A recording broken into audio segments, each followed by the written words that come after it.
Hello there, good morning and welcome back to class. It has been a wonderful section with us in the Emotional Intelligence, Certified Emotional Intelligence Professionals course. And today we are going to be continuing the series of our program. And we're going to be starting this morning section with anger management. Anger management. Anger is one of the composite aspects of emotions. So we're going to find out how to manage anger and also look at all of the. Good morning and welcome back to class. We're going to look at all the section. Sorry, just a moment. And today, so we're going to look at all of the causes of anger, and we are also going to look at how to make the most of anger. So join me as we move on in this course. So here are the objectives we want to look at today.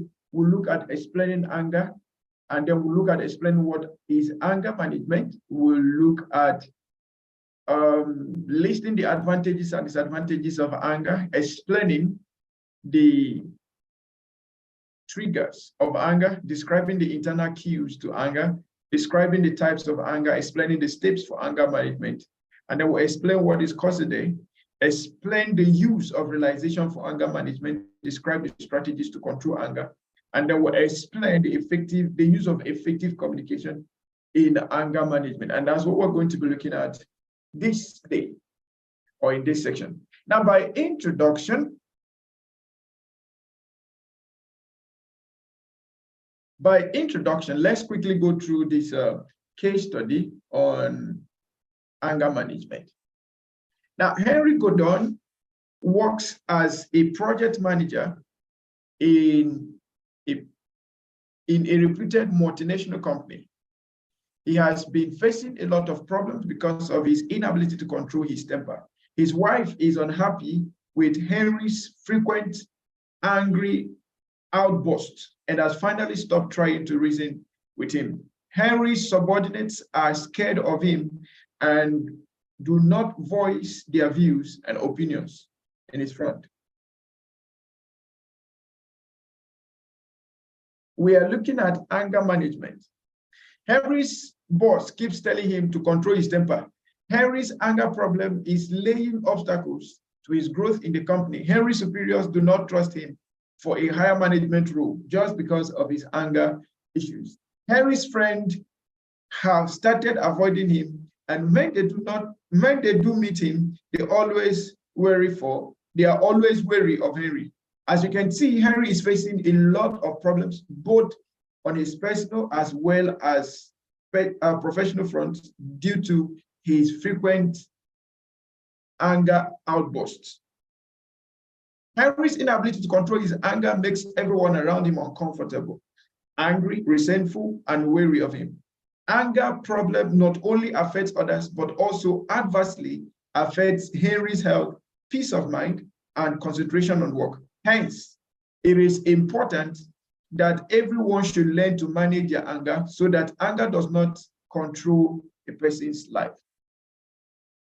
Now, before we go to explaining what anger is, it is important we take the time to know that anger is one emotion that, if it is not well managed, it can result to demotion, it can result to depression, it can result to rejection, it can result to resentment and a whole lot of things around it. So it is for us to be on the safe side of managing anger. Now, is there anything wrong in getting angry? There is actually nothing wrong in getting angry. For the fact that we are humans, there is an emotional side of us that at some point we might be pushed to get angry, but we should learn how to be angry for the right things, okay? Learn how to be angry for the right things. In fact, in leadership, it is expected that there is a level of anger that you should have, but not the anger that destroys, but rather the anger that constructs and make better. So we have the constructive side of anger, and we have the destructive side of anger. So in this class, we'll be looking at both domains of constructive and destructive sides of anger, and how you can also move an anger from the destructive domain to the positive domain. So those are the things we're going to be looking at in this course. And having looked at the case study of Henry, it could be similar to what some of us are facing. We've seen we've seen instances of anger issues around us. Those who out of anger killed someone, those who out of anger burnt a property, those who out of anger destroyed their properties, those who out of anger maybe reacted in such a way that became a regret. So we have to pay attention to anger management. And anger being an emotion, or perhaps a composition of several things that could make up that emotion, we definitely need to pay attention in managing it very well. So anger, when well managed, could be constructive, but when it is not well managed, becomes destructive. All right, so let's move on and now look at explaining what anger is. Now, what is anger? What is anger?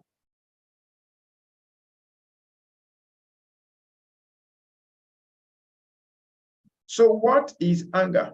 So let's look at what we have here. Now, anger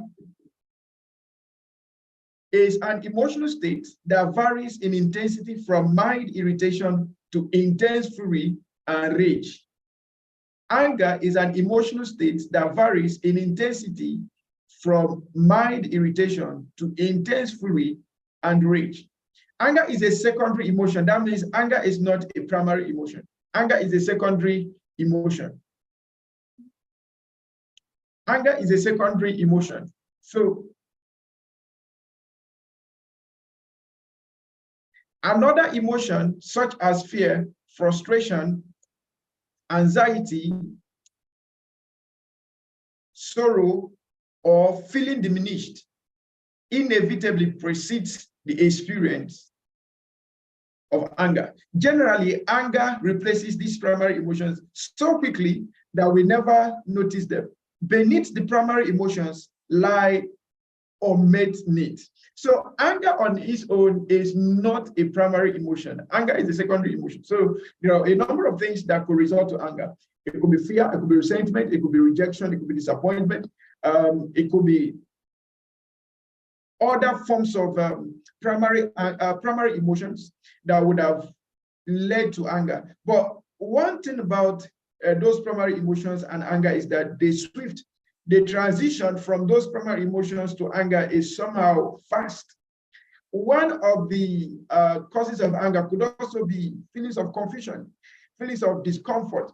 Okay, but the way the transition from the primary emotions to the secondary emotion, which is anger, is actually very fast, very swift. So we need to therefore find out those emotions that trigger the anger that we experience. Now, going back to emotions, we understand that now we have primary emotions and we have secondary emotions. But remember that emotions on themselves, there are triggers that lead to emotion. There are things that lead to emotion. They could be events, they could be objects, they could be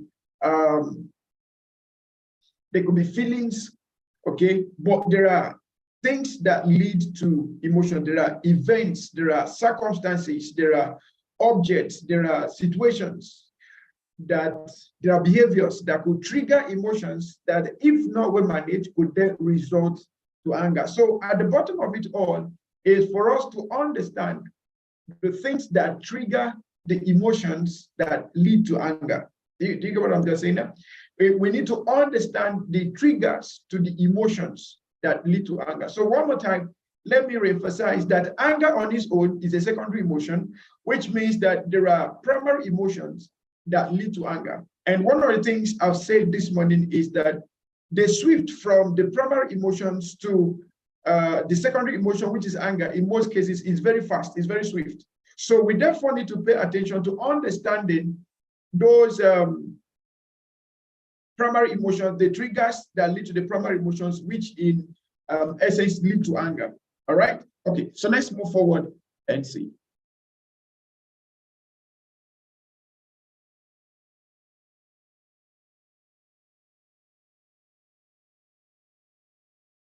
All right, so moving forward, now let's look at the causes of anger. What are the causes of anger?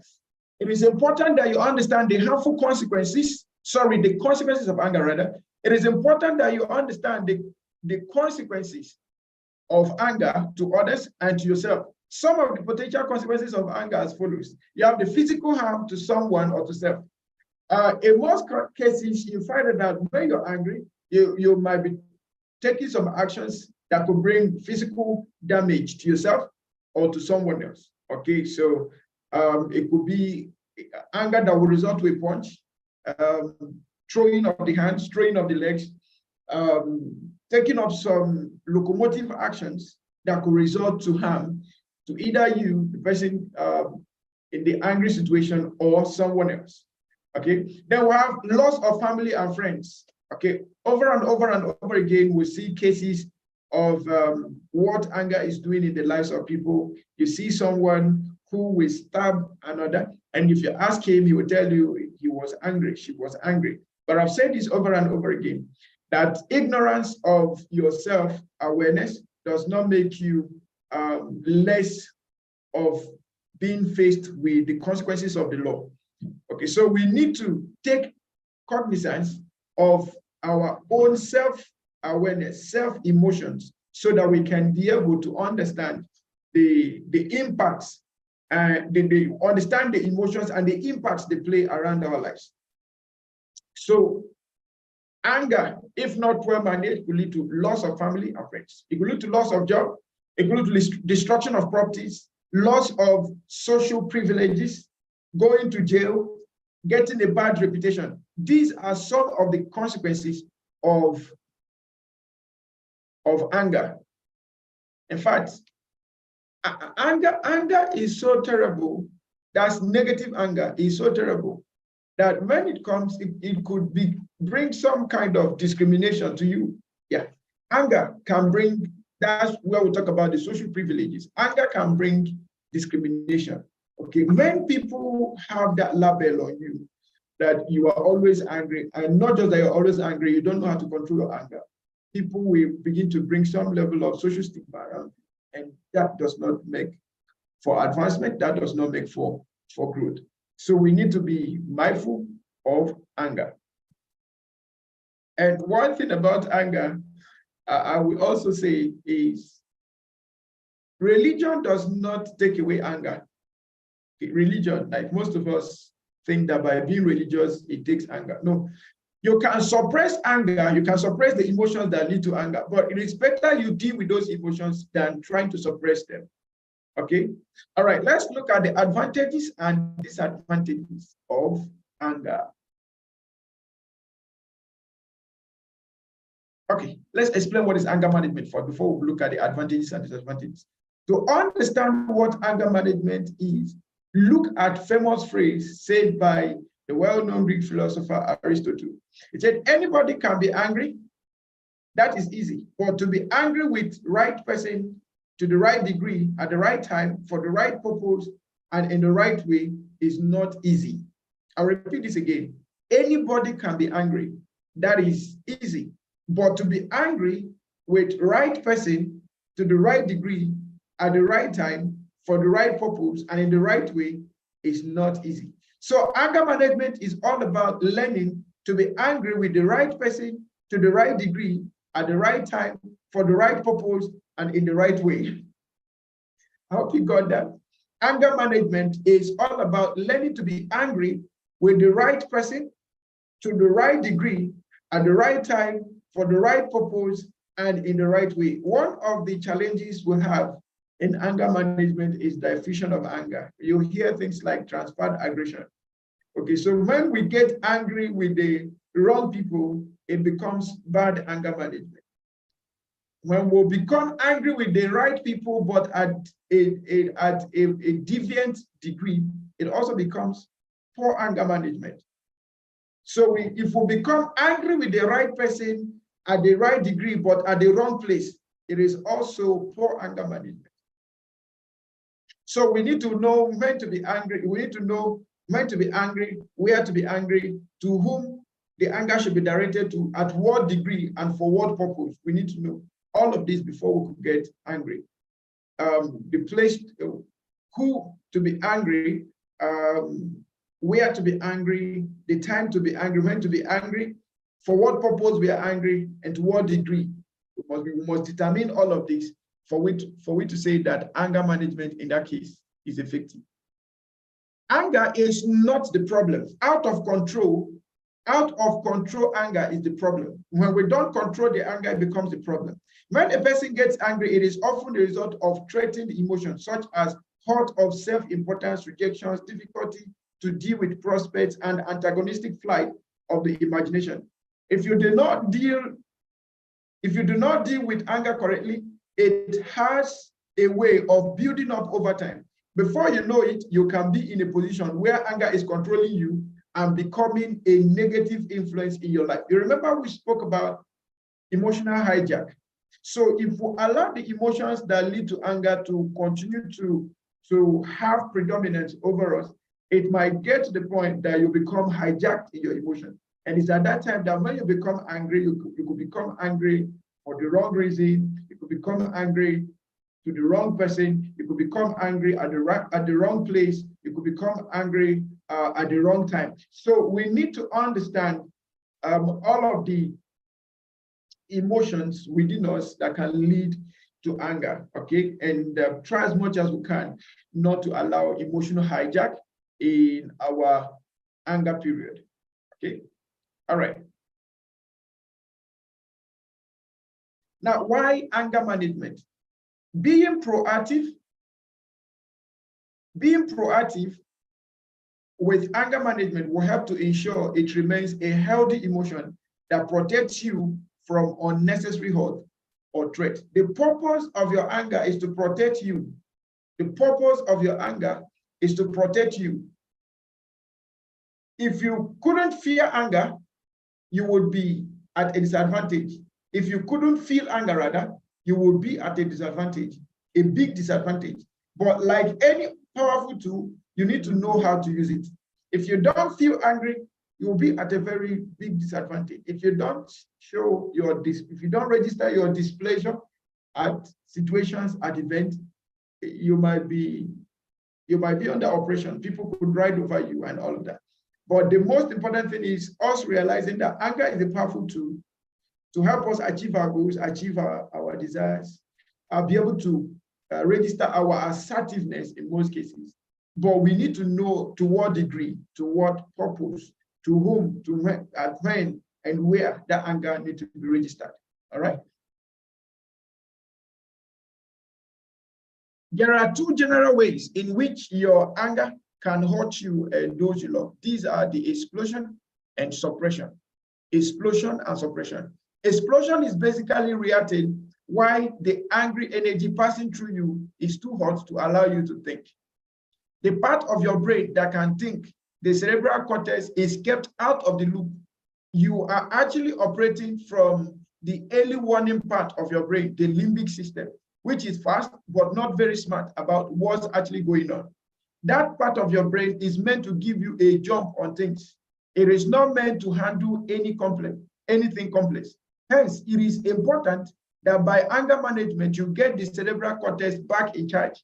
Your first priority, however, needs to be damage control by avoiding the explosion. Try a deep breath or two to avoid reacting before you regain control. Try a deep breath or two to avoid reacting for you to regain control of yourself. Suppression, on the other hand, is where you are unwilling to admit that you are angry, that you stuff your feelings deep inside yourself. When you do that, the anger does not go away, but only goes underground. You do not lose the anger, you only lose track of it. Even though you may have told yourself what happened doesn't matter, your unconscious knows better. So when we deal with anger by suppression, that you suppress the anger does not mean you dealt with the anger. You could tell yourself, okay, it doesn't matter, and you feel like letting it go. But one thing about that suppressed anger is that it could get to a point when another emotion could bring out that same anger issue, and then you have toppled anger. So you have anger multiplied. and that could become dangerous. So suppressed anger can go several ways. It can cause you to turn off, to shut down as far as you're feeling towards the people around you. It can also form into landmines, which are prone to be triggered and to ambush the people around you. Chronic unresolved anger is to be blamed for numerous serious physical health problems, even though it can be very unpleasant to admit to yourself just how angry you are. Identifying the depth of your feelings can be a major step towards getting rid of your anger. So that you suppress your anger does not mean you are taking care of it. So we talked about it being like a landmine. Of course, when a landmine explodes, it could be more dangerous than a bomb itself. Of course, there's always destruction with landmines. And then another thing is that the more chronic, the more you keep suppressing that emotion, it could form health challenges. It could result to serious health challenges. Have you not noticed that when you're angry, your heart starts aching? That is one of the side effects of uncontrolled anger.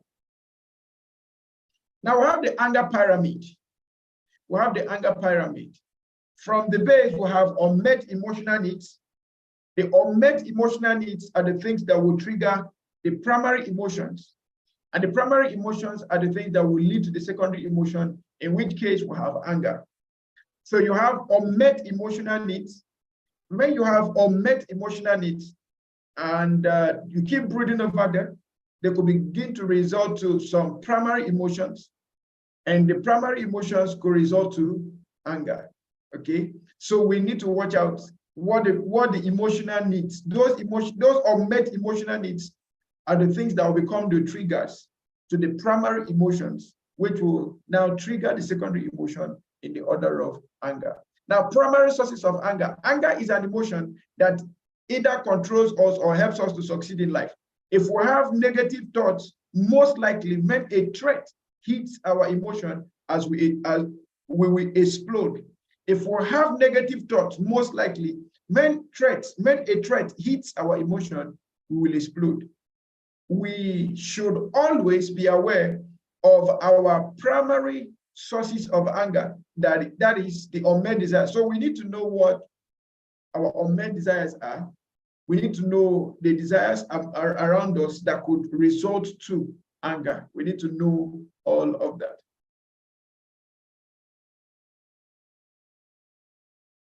Once the needs are identified, an individual can constructively work to get them met, or can practice self-soothing or avoid blowing up into anger or rage. Factors that affect anger in a person. Factors that affect anger in a person. Factors that affect anger in a person. You have the gender. Some of us use anger in certain situations because of our gender. Of course, when we say gender, we're referring to male or female. For example, some males, because they are male, we are taught always to stand up to someone. And if you have to fight, then fight. That is how some males are taught. And some females are meant to believe that they should be on the better side of managing anger. Okay, self-concept. How we think and feel about ourselves affect how we approach anger. This is very, very important. This is very, very, very, very important. Good understanding of yourself will always help you to manage anger. Poor understanding of yourself will always lead to anger. When you have poor awareness of yourself, that means when people say things that you think shouldn't be suited, it leads to anger. Okay. I remember a particular situation where I was in a meeting and one of my mentors told someone, he said to the person, "Sir, you acted foolishly." And I felt like, why will you tell someone who is older than you that he acted foolishly? Now, that particular statement is something that should have led to an explosion of anger. This is someone that is the person he told that he acted foolishly is someone that could be his father. Okay, but he told the person anyway that you acted foolishly. Okay, and the person said, "I'm sorry, sir." Okay, and adjusted to the situation. Now, in most cases, we see we get to be in conversations and maybe things get, we have some differences, and then the person asks you, "Are you mad?" Like one of my one of the persons I listened to, he said, "Are you mad?" is not an insult. "Are you mad?" is a question. So it is left for you to answer yes or no. But you find that that question in most events, in most situations, become a trigger to sponsor anger. Are you stupid? Is a question. It is not an assertion you are stupid, all right? But you find that in most cases, the brain picks up that word, foolish and stupid and hopeless and whatever way it comes. Now, it takes good understanding of yourself to know when, okay, when someone say, "Are you mad?" you respond to the person. If you're mad, you say, "Yes, I am mad." If you're not mad, you say, "No, I am not mad." Okay? So it takes good understanding of our self-awareness. And that's why in emotional intelligence, self-awareness is key. Now let's understand this. If you take a test, if you take an emotional intelligence test of yourself, and your self-awareness is low, you'll find out that your self-control will also be low, because it takes good understanding of yourself to be able to manage the emotions that can bring about anger. So when you see your self-awareness being low, you also find out that your self-control will be low. Okay, but in most cases, you could actually find that your self-awareness could be higher, and then your self-control could be low. All right, because it takes much more better understanding of yourself to be able to control, better understanding of your personal emotions to be able to control all of the other emotions that could be coming around you. All right. Okay. Moving forward, we have expectations. Do we believe the other person or our team to resolve the conflict, or are they being adamant in their views? So expectation can also lead to anger. When an expectation is not met, it could bring about anger. But before we start getting angry on expectations, we need to find out the expectations, are they for the delay for that expectation to be granted. Where is it coming from? Is it out of ignorance? Is it out of is it from our own personal? Is there something personal around us that is giving the expectation beyond proportion? Okay, so we need to check out ourselves. And one thing also when it comes to expectation is that we need to learn how to be patient with people. Okay, that's one thing. One of the things I've learned, that first of all, when it comes to patience, I learned how to be patient with myself first. And of course, it takes being patient with yourself to know how to be patient with others. So patience is key in managing expectations. And when expectations are well managed, then anger would have been well managed as well. Then we'll have issues of situation where the situation making you angry occurring. Where is the situation making you angry occurring? We know the person we are getting angry with. Do we know the person we are getting angry with? And is the anger for personal or professional reasons? These are some of the questions you need to ask in situations to know how to handle that anger situation. Then we have position or power. Whether you get angry with a person and to what degree is greatly affected by what is your power status in the relationship. Okay, so your power status in the relationship can determine the degree to which you'll be angry. Okay, so that is equal, more or less, with the person with whom you are in conflict. In your office, there is a level of anger you cannot exhibit to your boss. There is a level of anger you cannot exhibit to certain staff in your office. And there is a level of anger you cannot exhibit at all in your office. The same applies in your home. The same applies in events when you go out.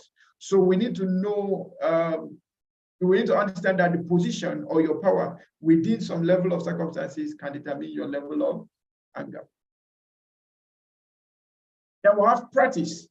Practice involves being able to manage your anger effectively, being able to determine whether anger would be most effective to resolve the conflict, and the ability to change modes as necessary while engaged in conflict. One of the things about practice is when you identify your sources of anger, it is then good to say that you can create hypothetical situations to determine what your reactions will be in those anger situations. Okay. Determining the best mode, we develop an understanding of resolving conflict with people through practice. We use this to determine when to use anger with the particular person with whom we are in conflict with. Communication skills.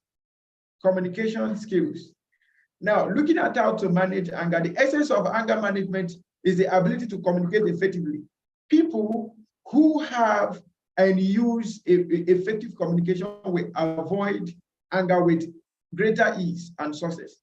But people who have poor communication might have issues managing communication. Life experiences. Our life experiences, both personal and professional, have taught us to frame anger as either something positive that can be worked through or something negative to be avoided and ignored at all costs. Now, skills to deal with anger. Number one, identify a range of feelings, including anger, within you that can lead to anger. Identify aggressive acts by self and others that could lead to anger. Identify the potential consequences to self and others from these aggressive acts could come. Now, identify self-destructive behaviors that could result to anger. Identify internal cues to feelings of anger. What are the things within you that makes you feel angry? Identify thoughts prior to aggressive acts. Now, there is something I would like to say. If you have internal cues that lead to anger, and the person you are even feeling angry about doesn't even know about these things, you don't communicate them, at the end of the day, you'll be the one getting hurt. Okay, so one thing about anger management is we should learn how to communicate those internal things that can lead to anger. Someone is doing something external and is resulting to an internal accumulation, internal cues that could, internal feelings that could result to anger. It's good to find time to talk about them, communicate them effectively. Then develop coping mechanisms for dealing with anger. Now, there are situations where you find that there is what we talk about tolerance. Tolerance is when you notice a particular action or inactions. In this case now, that a particular person performs, and maybe you have tried communicating, and the person is not really coming up with changing that particular version of himself or herself. And you look at the consequences of that particular act is something that can be tolerated. That means the impact is tolerable. The impact might be low. So you can feel, okay, maybe let's just tolerate it for now. With time and effective communication, maybe this person will get better. And something about habits is that we don't expect habits to change in a twinkle of an eye.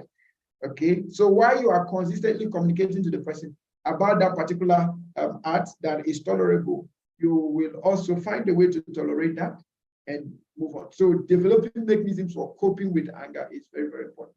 Express anger without loss of control. You need to have the skill of expressing your anger without losing control. Okay, expressing your anger without losing control. Expressing your anger without losing control could be in the facial expression, could be in the tone of your voice, but not in taking actions that could become detrimental, that could lead to harm, that could lead to destruction of lives and properties. All right.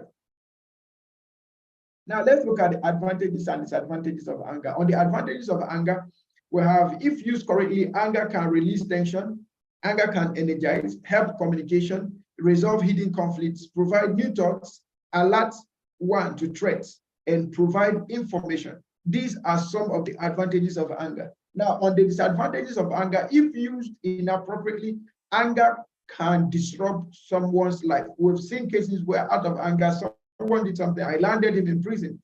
And sometimes we hear 21 years imprisonment, 25 years imprisonment, life imprisonment. So anger can disrupt someone's life.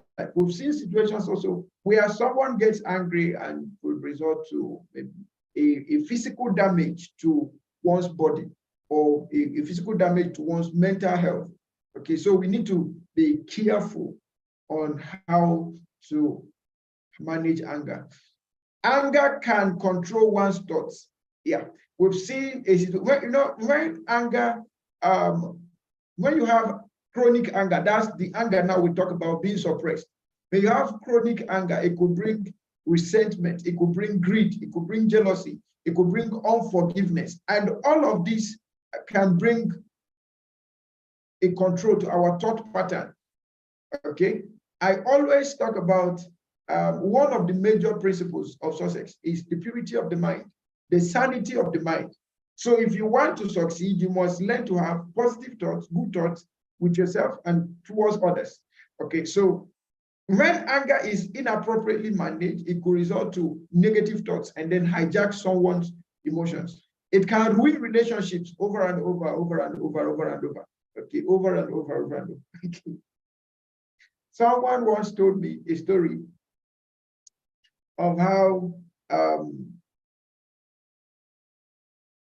he was supposed to marry someone, but he said whenever this lady gets angry, all the hairs on her body, they stand up, and she can act irrationally at that point. And he said when he saw what was happening, he said at some point when the lady gets angry, she can bind him, get him bound, okay? That he becomes immobilized for a while till the anger comes down. He said when he saw what was happening, he told himself, no, I can't continue with this. And that relationship, they had to separate. Okay, so we need to be mindful. Anger can cause health problems. Heart attack is one of the major cases of anger. Okay, it can also cause emotional problems, distortion in emotions, and then it could leave a negative impression. It could give someone a bad reputation. So we don't want to have all of that, and then therefore we need to manage anger very well. Range of feelings leading to anger. So there are a range of feelings surrounding the actual feeling of anger that leads us to become angry. In order to understand what makes us angry, it is important to know and identify this range of feelings surrounding anger. We have the feeling of embarrassment, feeling of excitement, feeling of disappointment, jealousy, fear, helplessness. All this could lead to anger. Then we'll also have sadness, isolation, anger itself, being irate. Being irate is like what I just said now. When this person, this man gave the instance that when this person is angry or when this person is about to get angry, you see all the veins in her body start shooting out. All her hairs start shooting out. Okay, and then spiting someone can also lead to anger. Then you have also frustration. You have rage, okay? When there is a rush of some kind of emotion that can become uncontrolled, it could lead to anger. Then you have the grudginess, irritation, annoyance, madness, fury, okay? So all of this could lead to anger. Now, let's quickly look at anger behaviors. Anger behaviors. There are various ways in which a person may display his anger or aggression. It is important for us to identify aggressive acts or anger behavior shown by ourselves and others, and to stop such acts. Some of the aggressive acts as follows: throwing something, okay, throwing something. Someone can display anger by throwing something. So instead of hitting someone, or he just throws something, okay. I know earlier times of my life, I used to do that a lot. So if you get me angry, instead of hitting you, I could throw away a cup, throw away something, okay? But with time, I started managing that, okay? Now you have kick something or kick someone. Some people, that's their own. Get in someone's face. That could be another person's own. Then we have shoving, grabbing, hitting, Okay, this could be some people's own. When they get angry, they will go and hug something very tight. They will go and put themselves in a pillow, hold the pillow to their face, and scream inside the pillow or punch inside the pillow and things like that. Then you have break something. Some people, that's their own. Until something has broken, they won't be able to express their anger. Okay, until they break something, maybe break a glass, break their phone, break a cup, break a plate, and all of that. Okay. Someone once said something. I think it was it in one of our emotional intelligence class? I cannot really remember.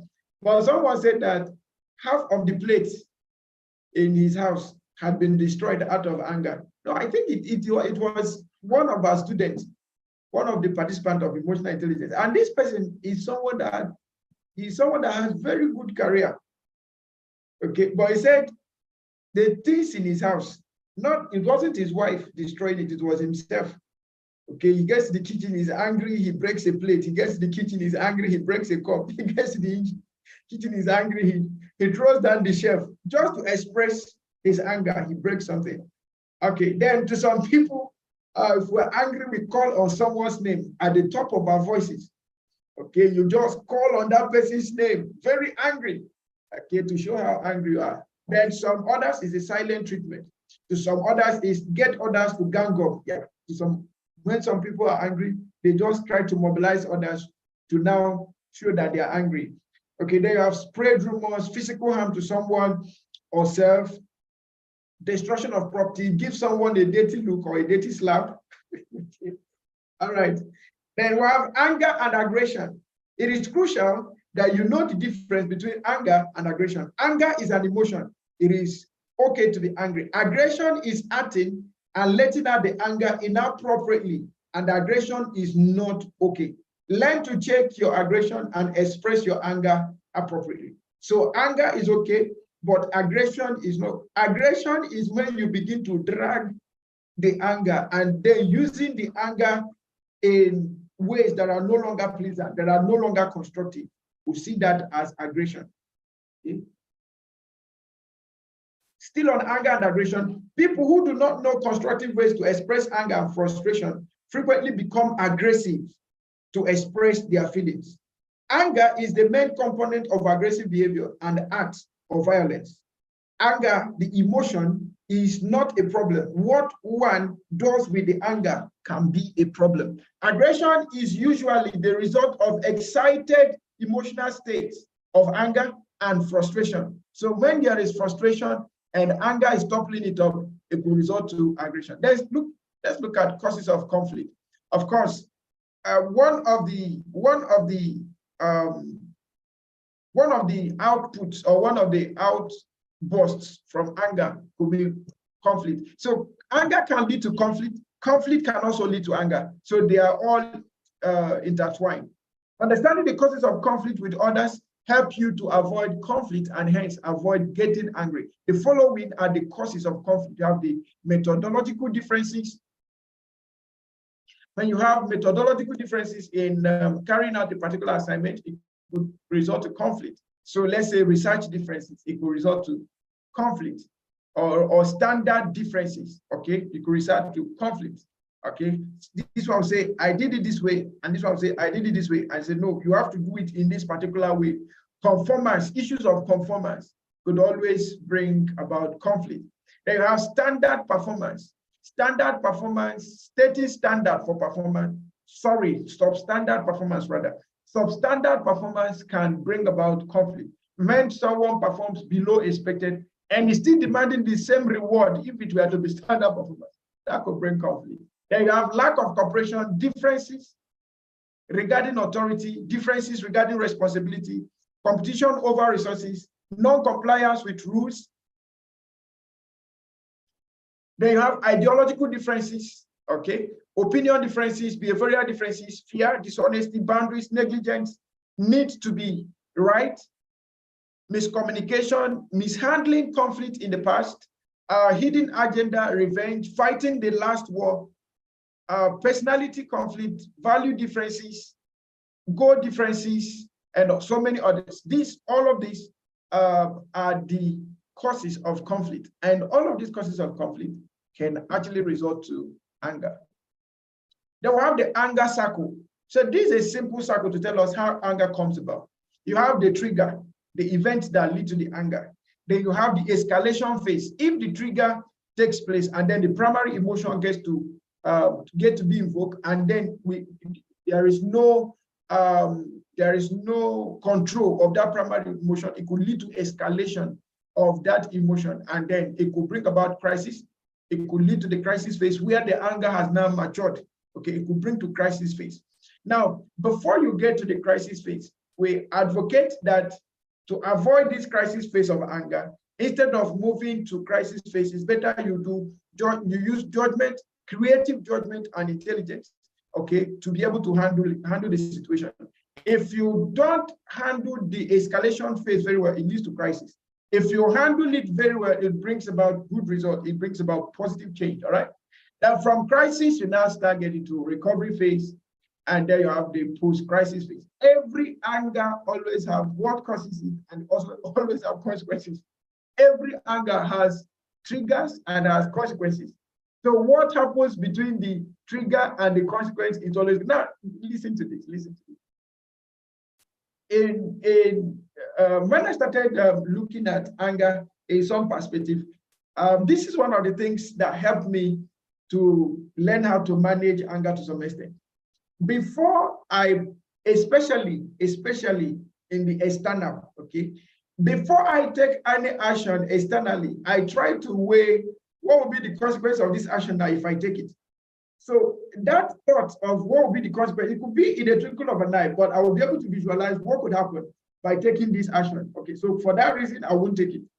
Then I may just end up saying something else. I may just end up maybe showing some facial expression to let you know that I'm angry, but I will hold on to the particular action that the consequence will be more terrible than the anger itself or than what the person did that could have led to the anger. So in the anger circle, my recommendation is, now that we know that there is a trigger that always bring about emotion that could lead to anger, when those triggers start coming up, look at the end of that circle. Don't just leave the escalation, the crisis, and the recovery phase first. Look at the post effects of that particular trigger on the emotions, what the anger will do.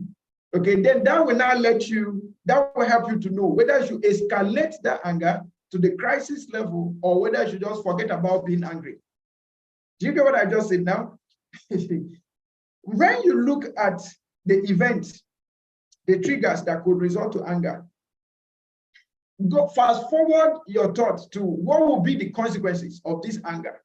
If I should venture into this anger, what will be the consequences? Look at the consequences, where the consequences and where the emotion, the triggers that want to lead to anger, then find out, ask yourself the question, is this something you want to respond to that will lead to negative escalation of the anger? Or is this something you want to result to that will result to positive escalation of the anger? Or is this something you don't want to respond to at all? Okay, because if you look at the consequences of the anger before you go back to the triggering of the event that will now escalate the anger into the crisis and recovery, then that will let you know whether you should go on with the anger or not. I hope you understand that explanation. Okay, I guess we understand that explanation. So get to understand what the event trigger is, what are the things that could possibly lead to the anger, and then before you start escalating the anger, okay, apply your judgment, apply your intelligence, apply your creativity. Look at the post-crisis phase, okay? Look at the post-crisis phase. So what will be the consequence if you take this, instead of taking the first route of escalation, crisis, recovery, and post this? No. When this event trigger comes, take the down part, okay? Apply judgment, creative judgment, apply your intelligence, apply creativity. And then with that, look at the post-crisis phase. What will be the consequences if I should actually do this? Then when you've done this, it will now let you know whether you escalate or not. But it is good you think of the consequences of your anger before you take actions from being angry or the likes. Now let's look at the triggers that lead to anger. We have the internal triggers and we have the external triggers. The internal triggers has to do with worrying about personal problems, memories of traumatic events, and all of that. Not meeting up your personal expectations, not meeting up your personal goals, not achieving as what you think you should have achieved, and all of that. It will result to anger. Okay, dissatisfaction with yourself. External problems could be specific person, co-workers or supervisor or wife or husband or children, brothers, sisters, and any other human being. Then you have events. It could be traffic jam, canceled concert or fight, someone talking badly about your family, and so on. Now, quickly, let's look at the self-destructive behaviors. There are several self-destructive behaviors that a person may exhibit that may lead to aggression and pent-up anger building inside the person. It is crucial that you identify self-destructive behaviors and understand how it can hurt you, okay? How it can hurt you. Now, self-destructive behaviors, let's start from the bottom. You have negative self-talk. Negative self-talk. So when you have negative self-talk about yourself, it can destroy yourself completely. Okay, it can destroy. What are the powerful ingredients we use to either make or destroy? So when we have positive self-talk about ourselves, we'll keep moving. No matter what, we'll keep moving. But when we have negative self-talk, it can bring destruction. They are blaming everyone else. You have taking everything personally, assuming overeating or drinking, driving recklessly, taking drugs. Of course, I've explained in one of our classes that the drugs here talks about the illegal, illicit drugs. Looking for fights, feeling outraged. All of these are self-destructive behaviors. Thoughts prior to aggressive acts. Even before the act sets in and the person acts aggressively, there are certain typical thoughts that run through a person's mind that blows up the situation out of proportion and makes a person angry. Now, some of these thoughts you have thoughts of you did it on purpose. When someone have that thought of you did it on purpose, you wanted to hurt me, you deserve it, you think you are so good, you are being unreasonable, I will show you, you started it, there is no justice. All of these are thoughts that could result to aggressive acts. Now let's look at the internal cues to anger. When a person starts becoming angry, there are certain vital internal cues or hints that our body shows, which can help us to understand and become aware of our anger. So we can identify and use these internal cues to feelings of anger as warning bell, and keep ourselves in control and avoid an explosion. Now let's look at some of these. The following are some of the internal cues to feelings of anger. Stomach gets tight and upset. So some people, when they are angry, stomach gets tight and upset, and that time they will tell you, I've lost appetite to eating. Okay? Or your stomach starts aching immediately. You're angry, your stomach starts aching immediately. That could be a feeling of anger. And if you're that person that feels with such kind of cue before anger manifests, then that is a warning bell to tell you be aware. Okay, be alert. Heart is beating faster, or heart is aching. Then some of us is clenching fist. We start folding, like you just see yourself, you're vibrating, your fingers are folding. Feel getting flushed, pressure on the temples, sweaty palms. You have the clenched jaw. Okay, you start gnashing your teeth and all of that. Okay, anger symptoms checklist. Check off those that apply to you. Physical symptoms: increased heart rate, muscle tension, sweating and feeling hot,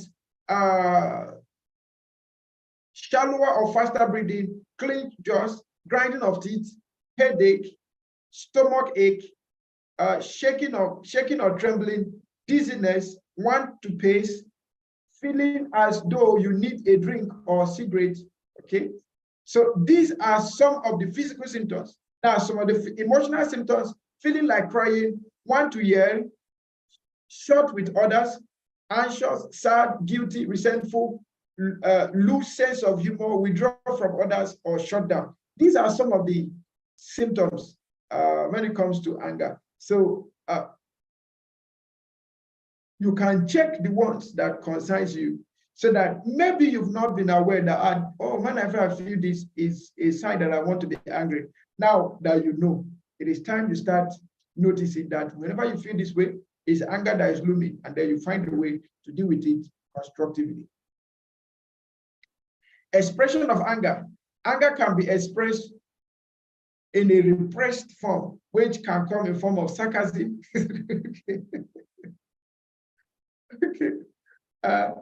Okay, so sarcasm, passive aggressive behaviors, forgetting, physical symptoms, or accidents. So you have someone that is repressed. So maybe someone is angry and he just got home. And then they not ask him in the Nigerian palace, they'll ask you, are you back? Are you back? You just got home and they're asking you, are you back? Like, are you back is a standard welcome slang in Nigeria. Are you back? Okay. Now somebody can be sarcastic and say, no, I'm not back. I'm still in the office. No, I'm on my way. Okay. Okay. Now you have the indirect way of displaying anger, which could be in terms of feeling disappointed, guilty, depressed, and feeling of hopelessness. They have direct expression of anger when the person gets annoyed. Okay. So repressed, example of repressed sarcasm. Are you back? No, I'm not back. I'm still on my way. This person is angry, but is using sarcasm as a way of expressing the anger. Then you have another one asking that question, are you back? And you just look at the person like, kind of hopeless question is this? What kind of nonsense question is this? Then another way, are you back? And then you voice out, can't you see that I'm back? Why are you asking me if I'm back? So these could be different ways to express anger. Now let's look at the types of anger. You have the behavioral anger. We have 12 types of anger. You have behavioral anger, verbal anger, behavioral anger like that of sarcasm. Okay, are you back? No, I'm not back. I'm still on my way. Verbal anger, the one you verbalize with your mouth. Of course, the tempo and the tone is what will tell if you're angry or not. Then you have the passive anger. Okay, the passive anger is also more of the sarcasm. Then you have the self-inflicted anger. Self-inflicted anger is destructive. Then you have the chronic anger. Chronic anger comes when you have suppressed the anger over a period of time, and then any small trigger will lead to an explosion. Then you have the judgmental anger. Sometimes we feel we are in a position to correct someone, and the person is not taking the correction. They will lead to anger. Then you have overwhelmed anger. Okay, the situation in question has passed beyond your reasoning ability. Okay, and you get overwhelmed. You burst into anger. Then you have the constructive anger. Okay, turning the angry events, the words you have led to anger, now turning them to positive side of it. Then you have the volatile anger. Some of us have that tendency of volatility in anger. Small things could spark spark anger, and that volatile anger is not the constructive one. Then you have the retaliatory anger. It has occurred over a while, and the person is aggressive on the matter. I will not rest until I retaliate. Then you have the paranoid anger. Paranoid anger also results from sometimes suspension of your thinking faculty. Okay, you can get paranoid, and then you have the deliberate anger. Deliberate anger could be constructive. You are deliberate, you are intentional on the anger, so you know why you are angry, and you know to what achievement you want to get by being angry. Okay, so let's look at each of them. Behavioral anger is comprised of aggressive and cruel actions. It inclines mostly towards the physical aspect. It usually implies an attack towards the subject of the anger, usually a person. It is expressed through troublemaking, physical attack, and deviance.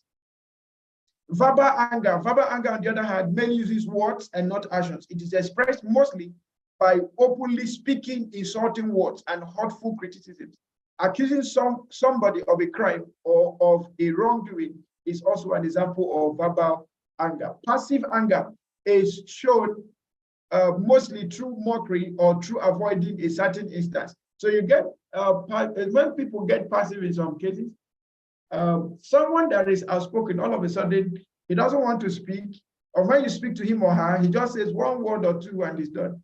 Example of passive anger. People who display this type of anger do not show their anger outright, but devise covert ways to expressing it.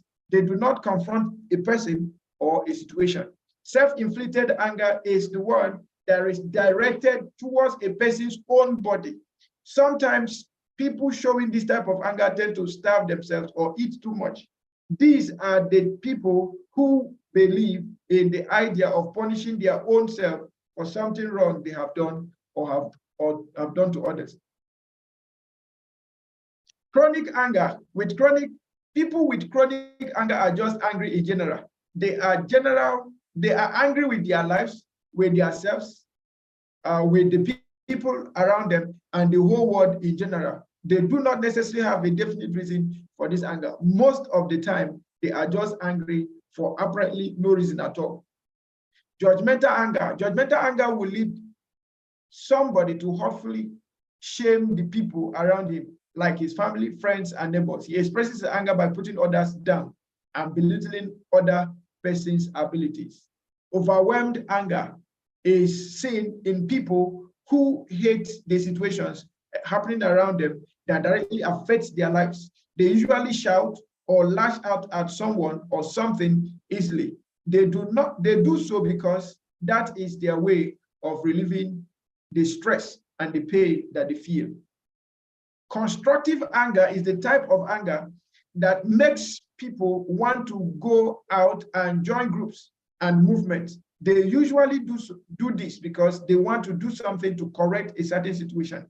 The main effect of this type of anger is that they want to make a positive change. The volatile anger is the type of anger,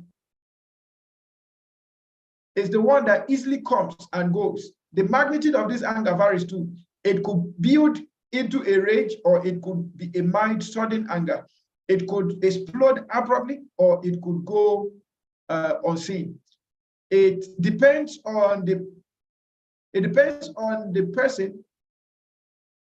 It all depends on the person controlling the anger. This type of anger is expressed either by verbal or physical assaults. You have the retaliatory anger, which is the most common type of anger. Usually people get angry because other people are angry at them. This anger depends mainly on the other people. If your anger is due to a person lashing out at you, then you are guilty of this type of anger. Paranoid anger occurs if a person feels in an irrational way that they are intimidated by others. People with this type of anger feel and think that other people want to take what is rightfully theirs. They are angry towards other people mainly because they are jealous. Deliberate anger is shown by people who would like to gain control over a situation. They are mostly not angry at first, but they will be once you have shown that you are against what they have planned and what they would like to happen. They use anger to gain power over something or somebody. Okay, how to manage anger. Before we go to how to manage anger, can we take a 1-minute break? And then when we return, we continue with this. Let's take a 1-minute break and then we'll return. Thank you.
We are all welcome back.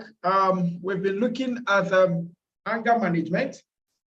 And one of the things we've said about anger management is that, number one, anger on itself is not a bad thing, but how we express the anger can be a bad thing. Number two is that anger is a secondary emotion, which means that it's it's something that is an outcome from primary emotions.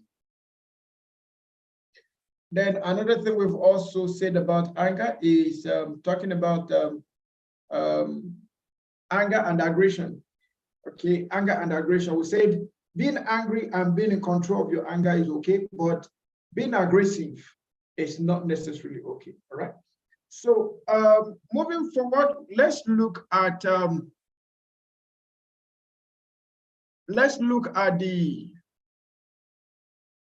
how to manage anger. Let's look at how to manage anger, how to manage anger, how to manage anger.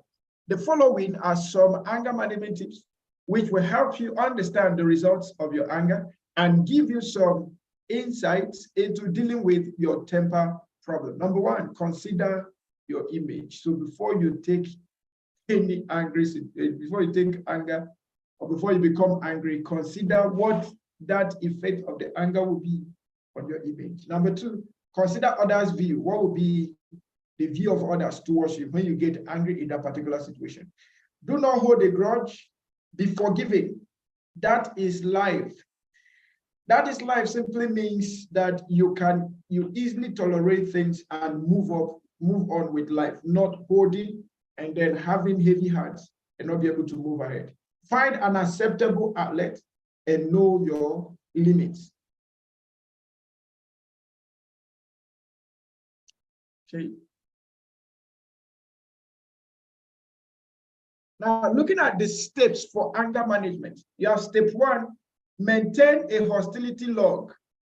Okay, so let me read them out and then we'll explain them. Maintain a hostility log. Acknowledge that you have a problem managing anger.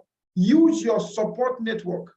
Most often we advise you to get a mentor or a role model, a mentor that when you're angry, you can talk to, okay? Use your support network, use anger management techniques to interrupt the anger cycle. That is, instead of allowing it to move from the event trigger and moving up to the escalation, to the crisis, and to the recovery phase, it's better you move to the other way of using good judgment, using your intelligence and being creative about the anger, so that the post-anger cycle or the post-anger, the consequences will not be that much. So use empathy, laugh at yourself, relax, build trust, listen, be assertive, live positively, forgive and forget.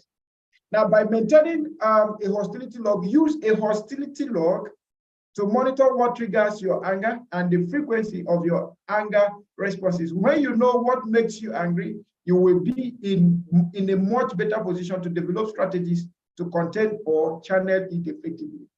Acknowledging that you have a problem managing anger, it is an observed truth that you cannot change what you don't acknowledge. So it is important to identify and accept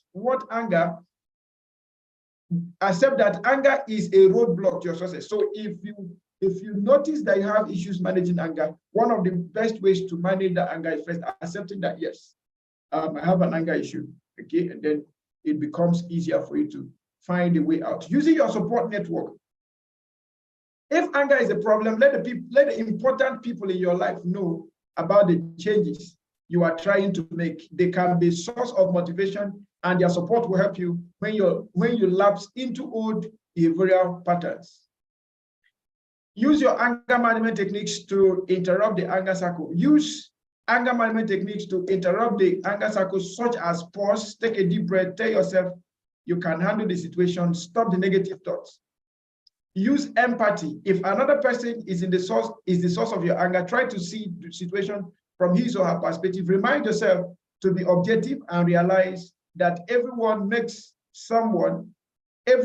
mistakes, and it is through mistakes that people learn how to improve. Laugh at yourself. Humor is often the best medicine. Learn to laugh at yourself and not take everything so seriously. The next time you feel tempted to kick something, think about how silly you will look and see the humor in your inappropriate expressions of anger. So instead of using other means of managing anger like hitting or expressing anger, hitting, using verbal expressions that are hurting, try to laugh the anger away. Try to relax. Angry people are often the ones who let the little things bother them. If you learn to calm down, you will realize that there is no need to get uptight and you will have fewer anger episodes. Building trust. Angry people can be cynical. They believe that others are going to do something on purpose to annoy or frustrate them, even before it happens. If you can build trust in people, you will be less likely to become angry with them when something does go wrong, and more likely to attribute the problem to something other than a malicious intent. Listen, miscommunication contributes to frustrating and mistrusting situations. The better you listen to what a person is saying, the better you will be able to find a solution that does not involve an anger response. Be assertive. Be assertive, not aggressive. When you are angry, it is often difficult to express yourself properly. You are too caught up in the negative emotions to put together solid arguments or appropriate responses. If you learn to assert yourself and let other people know your expectations, boundaries, issues, and so on, you will have much more interpersonal success. Live positively. Life is short, and it is much better spent positively than negatively. Realize that if you spend all your time getting angry, you will miss out on the many joys and surprises that life has to offer. Forgive and forget. To ensure that the changes you are making go more deeper than the surface, you need to forgive the people in your life that have angered you and forget the issues you had with them.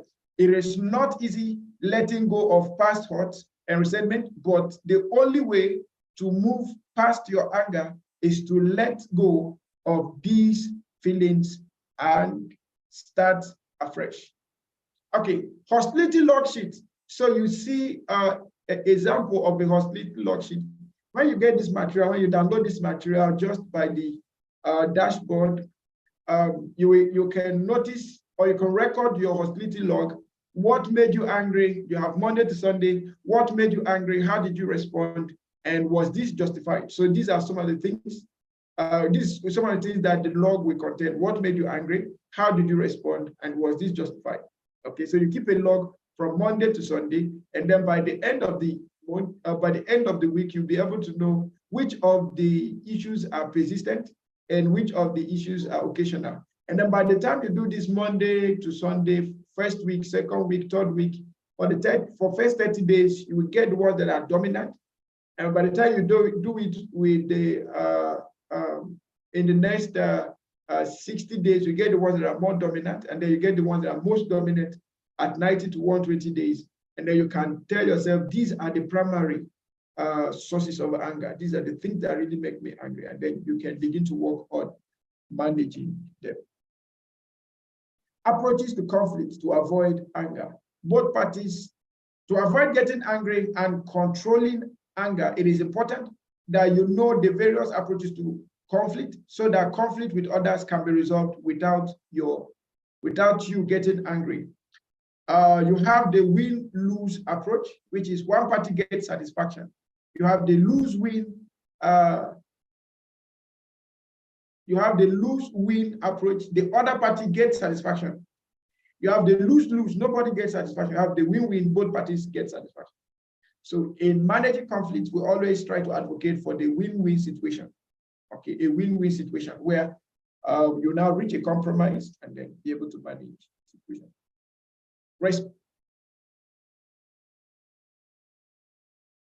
Respond to conflict to avoid anger episode.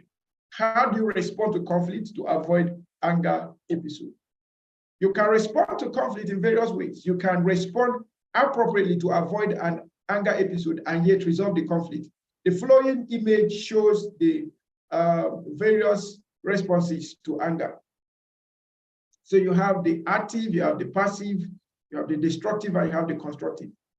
Now, on the destructive side, you have exit or neglect. It can result to destructive. On the passive, you have neglect and loyalty.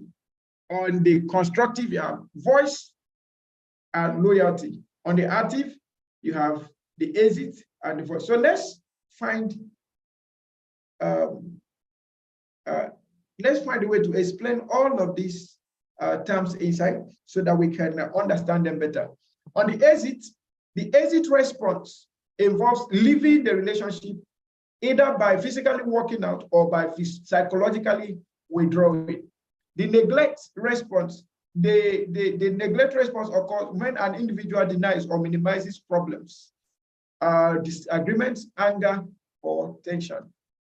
The loyalty response is staying committed to a relationship despite the differences. Voicing is the voice response. The voice response is the active, constructive strategy for dealing with conflict by talking about problems and trying to solve them. Let's look at the CEIP. What does CEIP stand for in managing conflict and in managing anger? CEIP. What does this stand for? You have confront, understand, define, search, agree, implement, and review. This is one of the ways, as described by Professor Richard Nelson Jones of the UK. This is one of the ways to anger management. You have the CEIP: confront, understand, define, search, agree, implement, and review. CEIP can be applied to any problem that makes you angry. Through using CEIP, the problem is confronted, understood, and defined. Solutions for the problem are searched, and then the most difficult part of agreeing on certain solutions is done. The solutions are implemented and most importantly reviewed. During review, if you feel that this method works well for you, then reapply the structure next time you confront anger triggering problems. How to use CEIP. Confrontation, where you all confront the problem instead of one another, and see what is the point of your anger. So instead of the people involved in the anger situation to confront themselves, they now confront the problem and see the problem as a challenge and deal with it rather than confronting. So they have to understand, which means you understand how each of you are feeling and grant the right to disagree. Then you have the define, which is to mark out the area of disagreement. Then you have the search, where you look for the solution. Then you have agreement. It might be good or bad. It might work or not. But the point is, you see what concessions have to be made, applaud it, and see what can be done. Implementation of the solutions you've agreed on, and then you have review. You let some time pass and then go back and see if you can do any better this time around. Cognitive therapy for anger management. Cognitive therapy for anger management. Cognitive behavior, or perhaps cognitive behavior therapy for anger management. Cognitive behavior therapy involves cognitive restructuring, which means changing the way you think. Changing the way we think in certain situations, or changing the way we think about things, actually can bring positive ways of managing anger. Most often we'll find that anger results from clash of interest. When someone thinks this way and we think that way, and when that comes together, it can result to anger. So cognitive behavioral therapy can actually reduce the possibility of anger. Logic defeats anger, because anger, even when it is justified, can quickly become irrational. Angry people need to become aware of their demanding nature and translate their expectations into desires. So use cold, hard logic on yourself. Cold, hard logic is, before you take any action, please think it through, review all of the consequences and review all of the expectations associated, all of the events associated to that anger, the possible triggers, and then ask yourself the question, is it worth getting angry about? So by having cognitive behavioral or cognitive behavioral therapy, using your logic rather than just pounding into anger, it helps in managing anger. Cognitive behavioral therapy is applied to anger management by giving the person with anger control problems a complete psychological assessment using diagnostic tests to measure anxiety, depression, self-esteem levels, and their personality type. An anger test is used to understand the specific areas that trigger anger responses, and an individual diagnosis and blueprint for treatment is collaboratively discussed with the person. The ABC of anger. You have A, antecedent or anger trigger. What stimulated the anger response?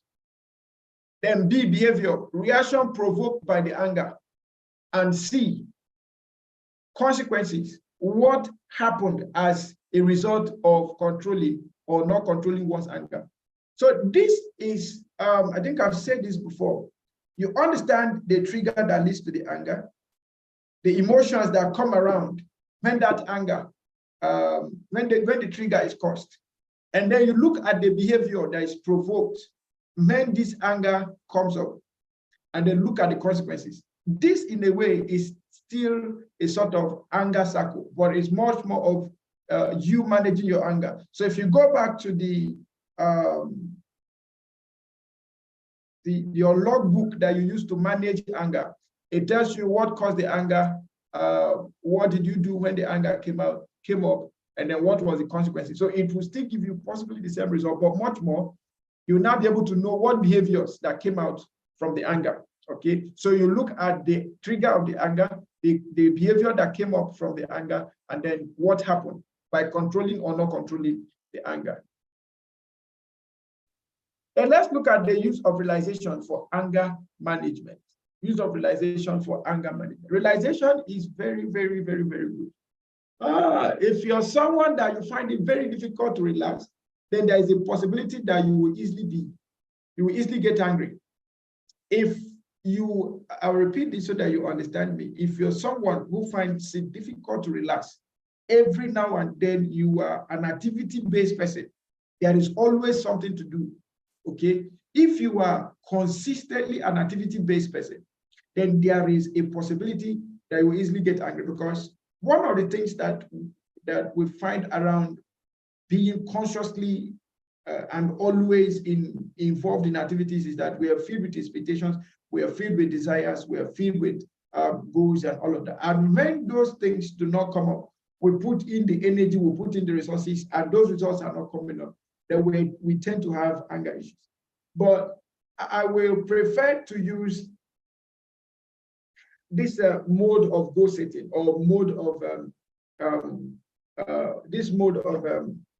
achieving result, achievement model. Number one, you set your goals. Number two, you set your plans. Number four, you implement the plans. Number five, you measure your goals. And then number six, you review your goals. Okay, so it's in that process of review that you relax. Then after you've reviewed the goal, then you go back to resetting a new goal. So by reviewing your goal, you take a relaxed mode to go through from phase one to the last phase. So phase one tells you that you set goals. Phase two tells you that you plan towards achieving the goals. Phase three tells you that you implement. Phase four tells you that you review the measure of the progress. Phase five tells you that you monitor and control, you track, okay? That's a part of that. But you'll now notice that at the tail end, which is the review part of it, you need to sit down consciously and review what you've done. Setting goals. If you have goal A and you've not achieved goal A, let's say goal A has components of it, and you've not achieved goal A, and in the process of pursuing goal A, you set goal B and you start pursuing goal B, there is possibility that you might have distractions, and that distraction can result to not being able to meet up to your first goals, your first set of goals, and that could bring about anger. Now, if you are consciously in activity mode, if you're consciously in activity mode, not ever finding time to relax, you may have a tendency to be angry at the slightest provocation. So you may have to look at your activity log, look at your schedule of events per time, and be sure you find time to rest.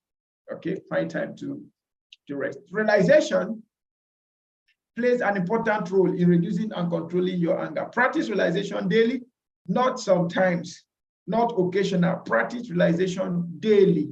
Practice realization daily. Practice realization daily. Practice realization daily. Okay, and also during an anger episode to control yourself. It could be 10 minutes, 5 minutes, 1 hour, but practice realization. Find out how to relax and practice realization daily. Realization techniques. Let's look at realization techniques. Take 3 deep abnormal breaths and imagine the tension leaving your body as you exhale. You know, when you take a deep breath, they will tell you close your eyes and take a deep breath. So when you close your eyes, sometimes you switch into your subconscious mind and you may forget the situation temporarily. Okay, so you take a deep breath, and sometimes they will tell you take a deep breath and hold your breath and count to 10 before you respond to the anger. Take a deep breath and count to 10, and then you will be able to come back to taking okay, so clench your fist and hold up for 10 seconds. Okay, I just say that. Use this amount of time for each muscle group and release. Tighten your biceps and release. Like, you tighten your biceps and release. Tighten your triceps and release. Okay, this is about tightening your muscles, tightening your biceps, your triceps, okay, and releasing. Continue to follow the direction above for each muscle group and continue to breathe deeply. You can also envision yourself in a setting you find peaceful. Make sure you envision the scene in great detail. You do not have to limit yourself to reality. There is one particular program I want to enroll into now. Very soon I will enroll into that program. It is this Chinese program, not necessarily about going to learn Chinese, but there is something cultural to the Chinese, the art of meditation. The art of meditation. A Chinese man, when he launches into the mode of meditation, can be with you for hours, but won't be in touch with you. He's already in another world, meditating, thinking, and that's a class I want to take now. A class I want to take now. What do they call it again? Is it yo-yo or something like that? Something like that. Okay, so that is that. So make sure you envision the scene in the great detail. You do not have to limit yourself to reality. And let's look at describing the stages to control anger. Stage 1, keep your voice low. Stage 2, breathe slowly and deliberately. Stage 3, count to 10. Okay, count to 10. All right, count to 10. 4, think before you react. Hit a pillow or cushion. Throw safe item into a container. Go for a walk. Write or draw your feelings, tear them up and throw away. Tear up old newspapers. Shout in a safe place. Pretend to talk to the person who makes you angry. Take a walk or engage in some other physical activities. Perform a realization exercise, e.g. meditation, progressive realization. Read a book, listen to a music. Watch a television, talk to or call a friend, write in your journal, complete chores. Types of conflict. You have the personal conflict, which is internal. You have situational conflict. Personal conflict, differences in style, differences in background or gender, differences in personality. And then you have a situational conflict, interdependence conflict, and difference in leadership. So let's look at what each of them tries to say.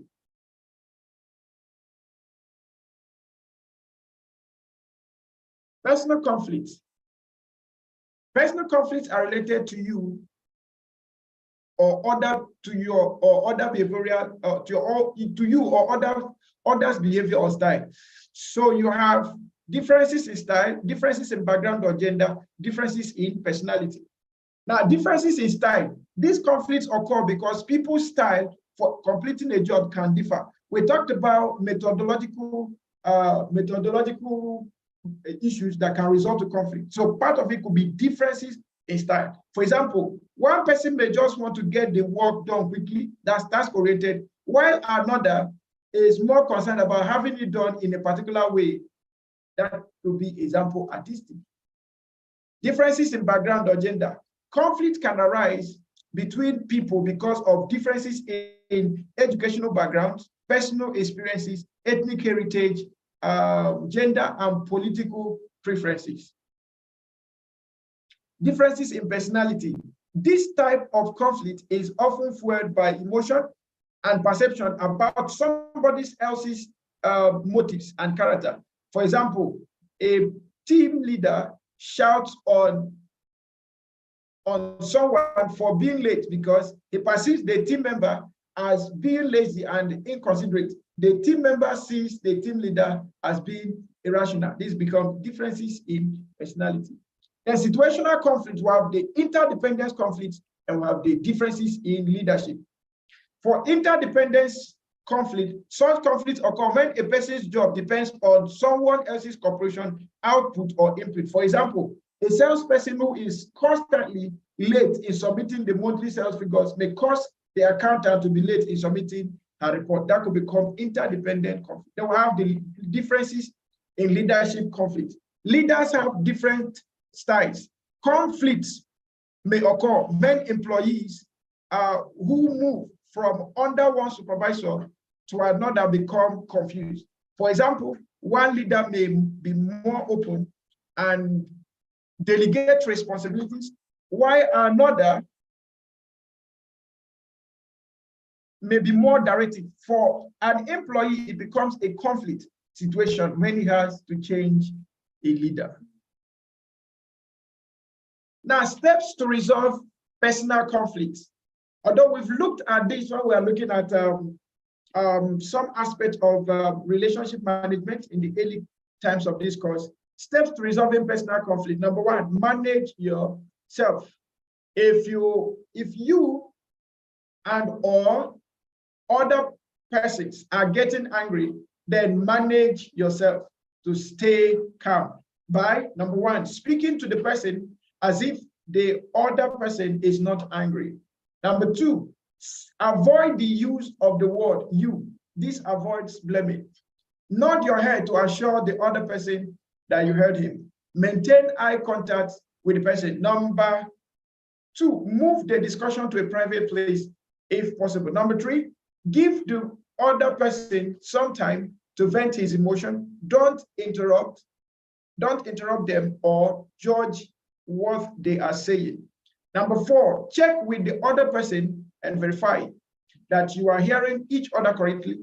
When the other person stops speaking, then ask the other person to let you rephrase what you heard from the other person and what you understood about his point of view. Ask open-ended questions to understand him more and avoid why questions. Those questions often make people feel defensive. Number five, repeat the step four. This time, ask the person to verify what they heard from you and understood. When you present your position, use I, not you. Talk in terms of the present as much as possible. Mention your feelings. Number six, acknowledge where you disagree and where you agree. Work on the issues, not the person. When they are convinced that you understand them, ask what you can do. Ask what we do to fix the problem. There is a high possibility that they will begin to complain again.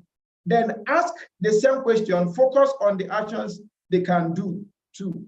Number seven, identify at least one action that can be done by one or both of you if possible. Ask the other person if they will support the action. If they will not, then ask for a cooling off period. Thank the other person for working with you. And number 8, if the situation remains a conflict, then conclude if the other person's behavior conflicts with policies and procedures in the workplace, or if so, inform about the issue to your supervisor. Consider whether to agree to disagree. Consider seeking a third party to mediate. Now, steps to resolving situational conflict. Number 1, set the scene. In setting the scene, understand the situation rationally. Number 2, gather information. Gather information. Understand each other's needs and concerns. Number 3, agree to the problem. Define a mutual problem. Number 4, brainstorm possible solutions. Okay, then that will mean think of all the possible solutions. Number 5, negotiate a solution. Come to a solution that is agreed upon by both groups. Conflict management and anger management. Before I come back to this, please can we take 5 minutes break, and then when we return, we continue with conflict management and anger management. See you in 5 minutes.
Hey, we are welcome back from the break. I trust we are enjoying sections. We are still dealing with anger management. And in this section, we'll be looking at anger management versus conflict management versus anger management. Managing conflict is an important and initial step towards anger management. When you manage conflict effectively, you can avoid getting angry and hence avoid an angry outburst.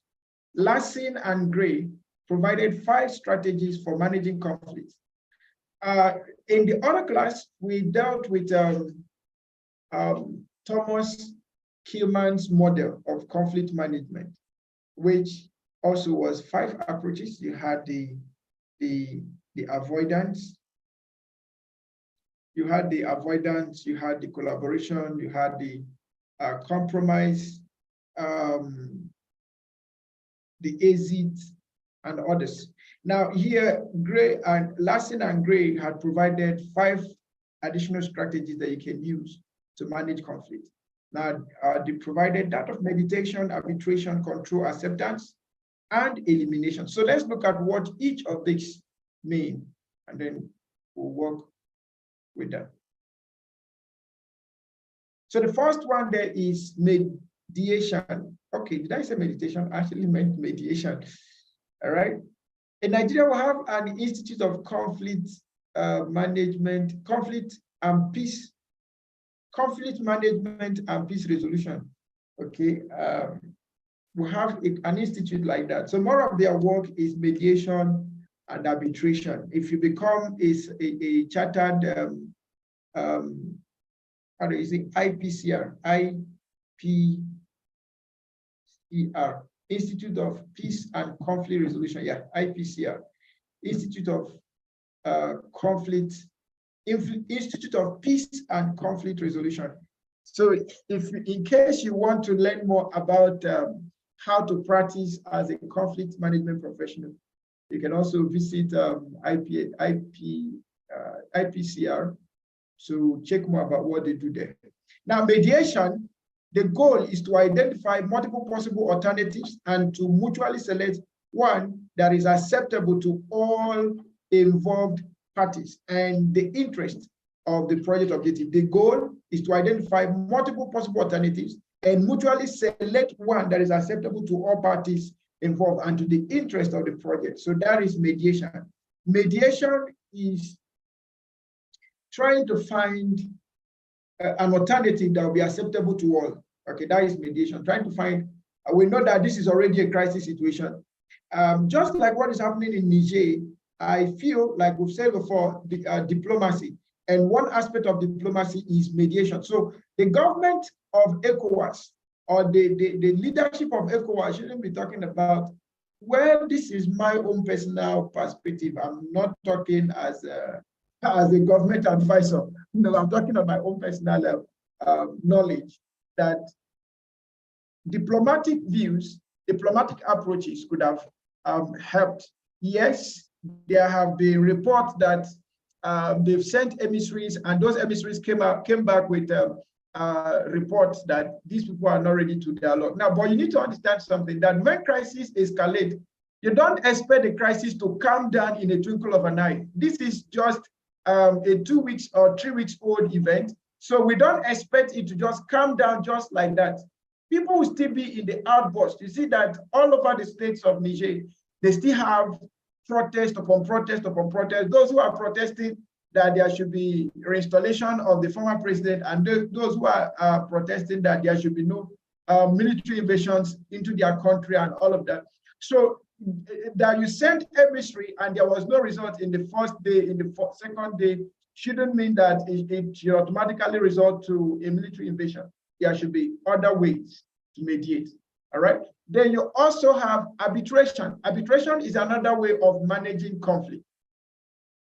This strategy requires the project manager to provide a safe and productive opportunity for the conflicted parties to air their disagreement. After careful attention and fully listening to each party. The project manager, in this case, it mustn't be a project manager, but whoever that is the arbitrator, okay, whoever that is standing in to arbitrate on the case, okay, should formulate, define, and provide solutions to the parties. This strategy is based on forcing approach to conflict. Arbitration can often be effectively combined with mediation by forcing an initial conflict solution and then allowing the parties to negotiate to mutually acceptable alternatives. So when you are arbitrating, the people in view, the parties in conflict, they come to the office. In Nigeria, as a case study, we don't really have much arbitrators. Arbitrators in current times are mostly for the legal practitioners. But in most other countries, you can become an arbitrator without being a lawyer. And as in Nigeria now, we have the IPCR. So when you become a chartered arbitrator, it doesn't necessarily mean you must be a lawyer. Okay, so as an arbitrator, you can settle disputes, you can resolve conflicts. Okay, so you can listen to parties in conflict and then provide alternative to solving the problem, provide solution. But while providing the solution, you then allow the parties to mutually agree on the solution. Okay, that is called arbitration. So you too can also become an arbitrator. So what part of your EI services, EI consulting services could be arbitration. But my recommendation is before you go begin to serve as a public arbitrator, please kindly go to IPCR, obtain your license, because IPCR gives arbitration license. If you want to become a chartered arbitrator, okay, you go to IPCR and you get their license, okay, before you could start including that in your services. Okay, then the next is control.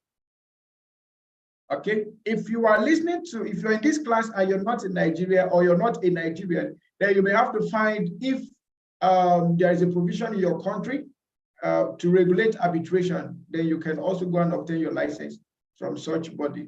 Okay. Control. Based on the smoothing approach, this strategy seeks to bring tension and emotions down to a level at which productive discussions and negotiations can occur. Humor is often an effective tool, as well as the use of temporary breaks or timeouts in the discussion between conflicted parties. Okay. Then you have acceptance. An acceptance decision can be made that the conflict consequences are negligible relative to the project objectives and therefore require no action. This strategy carries significant risk of later escalation and should be combined with specific plans for monitoring the situation to ensure that the conflict remains at an acceptable level. Then you have the elimination strategy.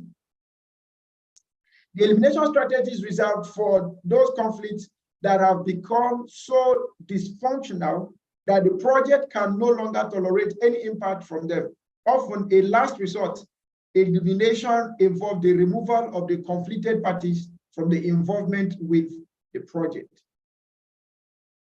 Methods to reduce conflict to control anger. Number one, you have the lose-lose methods.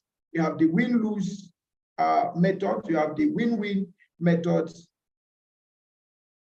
Now, on the lose-lose methods, a lose-lose methods of resolving conflict, the parties to the conflict episode do not get what they want. The key word here is compromise. So in the lose-lose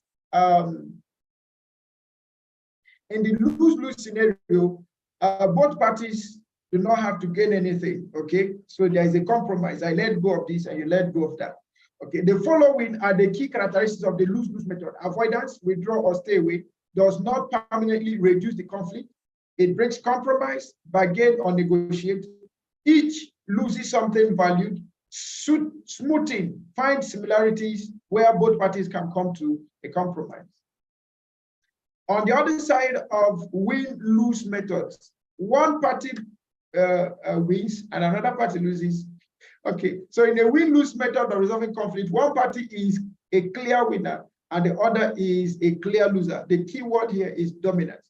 The following are the key characteristics of the win-lose method. You have dominance, overwhelm other party, overwhelms, and avoidance orientation, authoritative in commander, decision by person in authority. In most cases, it has to be through the law court.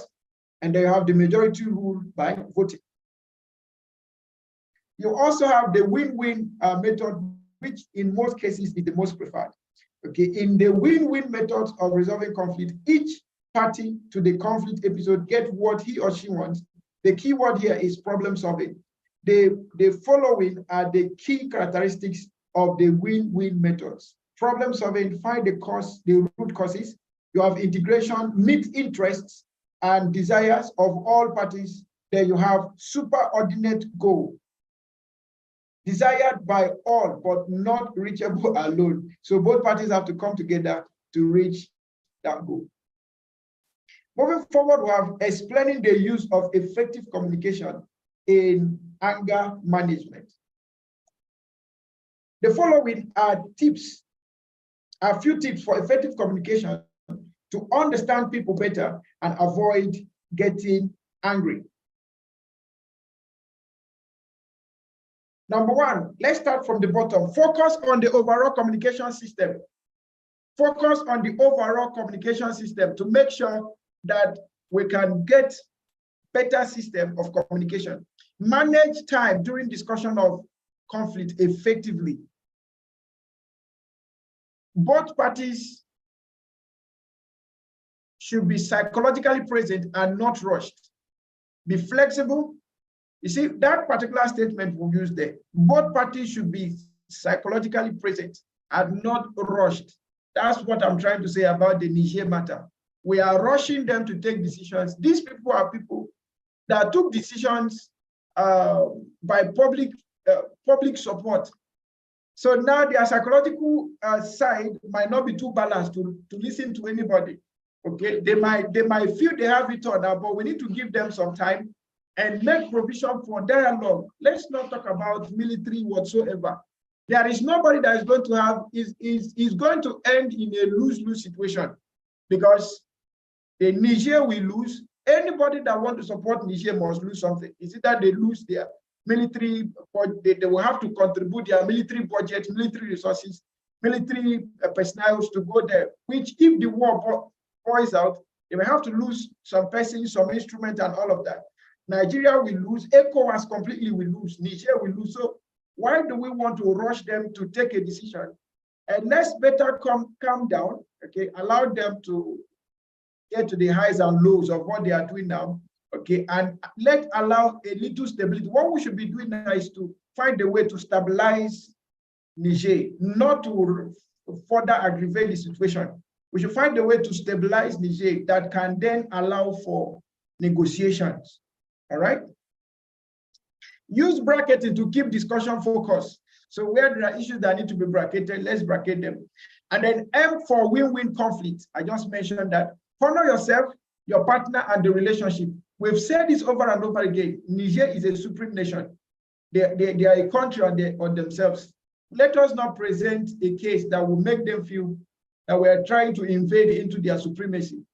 Okay, and of course, the focus now is Nigeria. Since our president is the chairman of ECOWAS, anything happening now seems to be like a Nigerian dominance, a Nigerian influence, and all of that. Let us not take actions that will now cause conflict between Nigeria and Niger. Okay.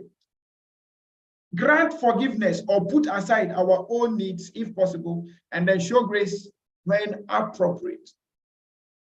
Tips to manage conflict to avoid anger. Build good relationship before conflict occurs.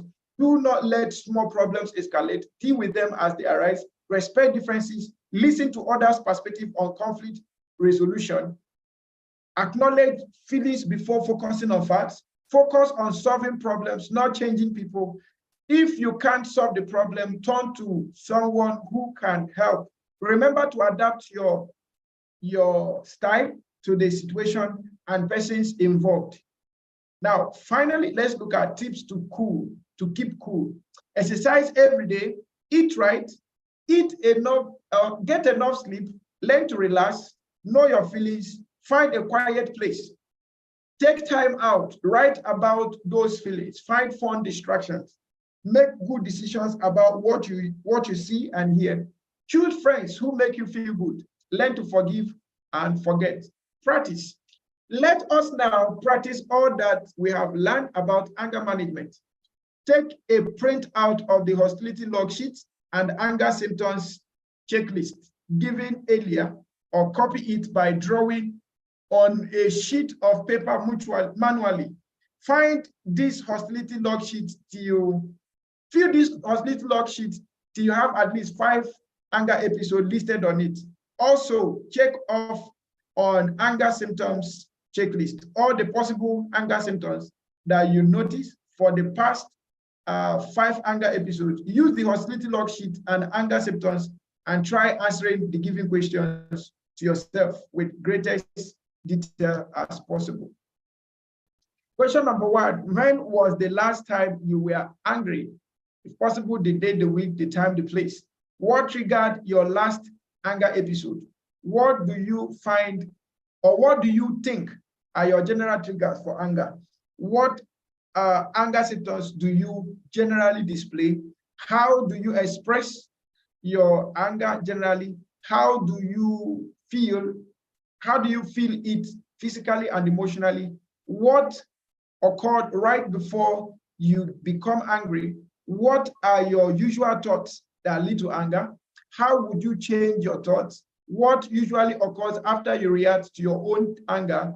What are the short-term effects of your expressing your anger? What are the long-term effects of your expressing your anger? What steps would you take to manage your anger?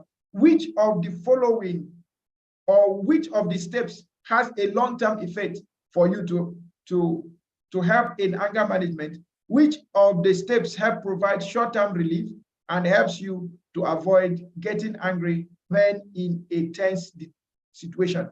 Now, before we get to the case study, let's go back to the anger hostility sheet and that of the, let's get to that. Then we can screenshot and then get to use that to answer the question we want to answer. Because we will take our break now, and then while taking our break, we'll answer the questions. Okay. Have I gotten to that?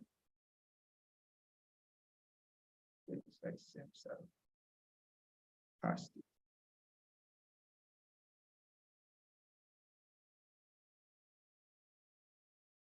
Okay, so this is the anger symptoms checklist. Anger symptoms checklist. Please, you can screenshot this. You can screenshot this so that you use it to answer your question. You can screenshot this so that you use it to answer the questions during the break. You can screenshot this. Please go ahead and screenshot. Go ahead and screenshot. If you screenshot it, kindly type 11 in the chat room. If you screenshot it, type 11 in the chat room so that I will know you have screenshot it. If you screenshot it, type 11 in the chat room.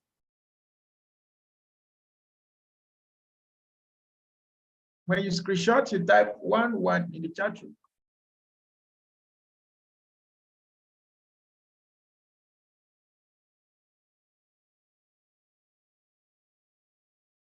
Okay. If you screenshot, you type 11 in the chat room.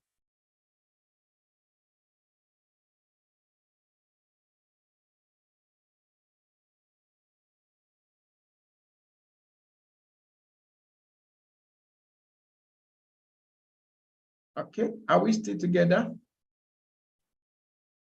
Okay, so let's find the other log sheet.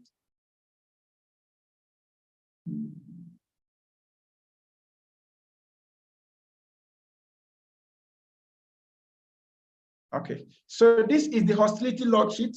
Let's also screenshot this. If you screenshot, please type 22 in the chat room. If you screenshot, please type 22 in the chat room. When you screenshot, please type 22 in the chat room. If you screenshot, type 22 in the chat room. So there are 2 screenshots we are having now that will help us to answer the questions. When you screenshot, you type 22 in the chat room. When you screenshot, you type 22 in the chat room.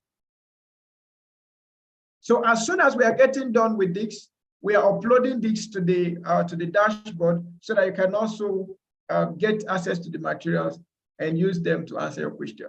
So if you screenshot, type 22. If you screenshot, type 22. If you screenshot, type 22. If you screenshot, type 22. Who has screenshot? So we have 2 people that have done the screenshot. Can we do that very fast? Okay, so let's go back to our question. So what's the question? The question is that we should use the hostility log sheet and the anger sheet to answer these questions on this practice sheet. Okay, these are the questions we'll be answering. So you can as well screenshot the practice. Okay, you can as well screenshot the practice.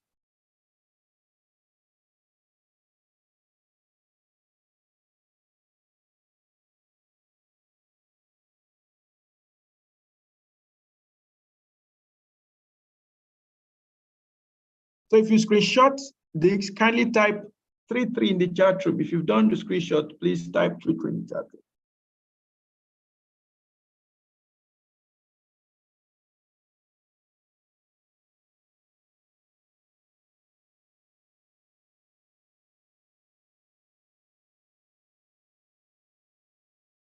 If you've screenshot, please type 33 in the chat room.